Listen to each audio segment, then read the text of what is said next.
We have to discuss the hardware on the G-Pad. This is a really nice looking tablet. The brushed metal and plastic lends itself really well to tablet design, but on that same note, it's still a slab just like its competitors. It's not a bad thing, but it's not a good thing either, since it makes the G-Pad a little bit forgettable. Everything is laid out really nicely on the G-Pad. On top, there's a 3.5mm headphone jack, an IR blaster, and a micro SD card slot that's expandable up to 64 gigs. The volume rocker and power sleep button are on the right side of the tablet, and your micro USB port and microphone are on the bottom. There's a rear-facing 5-megapixel camera, a front-facing 1.2-megapixel camera, and dual speakers along the back right side of the device to round out the device's externals. I actually really like the way LG placed the speakers here. Holding the G-Pad with your left hand doesn't cover the speakers really at all if you know where they are, and when you hold the device with your right hand, you're completely in the clear.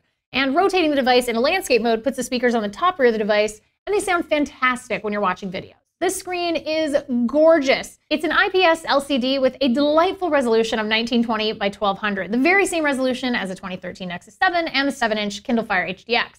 Well, the G-Pad has a slightly lower PPI than those two tablets, though, because of the larger screen size, but you won't notice, I promise. The viewing angles are really nice on the G-Pad, and the colors aren't oversaturated like some AMOLED screens can be. You'll definitely need to crank up the brightness outdoors, though, because the screen is a little bit hard to see when you're outside. Specs-wise, the G-Pad has a Snapdragon 600 processor under the hood. That's not top of the line, but it also performed well when I used it, and I felt like the sacrifice of raw power for battery life was probably a good one on LG's part. The G-Pad ships with Android 4.2.2, but LG's got their own custom variant on board, just like every other Android OEM. Samsung loves to add S to their app names, and LG likes Q.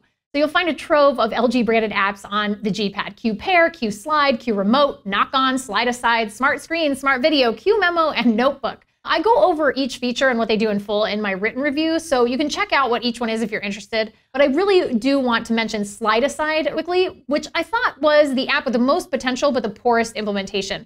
So it works like this. You're in an app, and if you want to kind of store it off to the side, you swipe left with 3 fingers, and the device will keep that app there for you just off screen. Well, that's all well and good, but you can't pin apps there, meaning every time that you access any of the maximum of 3 apps in Slide Aside, it de-stickies it, and you have to redo that 3-finger swipe motion over and over again.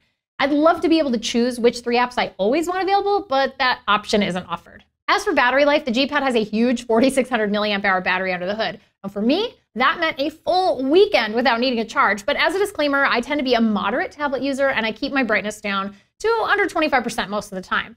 I live in a cave. The second time around I tested the battery, I cranked the brightness up to 100% and used it the same way as before, and the G-Pad was looking for juice around 12 hours later. So for what it's worth, if you're a power user who needs a super bright screen, this tablet might barely get you through a day's use. Overall, I think this is a good tablet, but that's actually the problem. There are some great Android tablets out there. This year's Nexus 7 and the Kindle Fire HDX are both excellent mid-size Android tablets with some X factor to spare.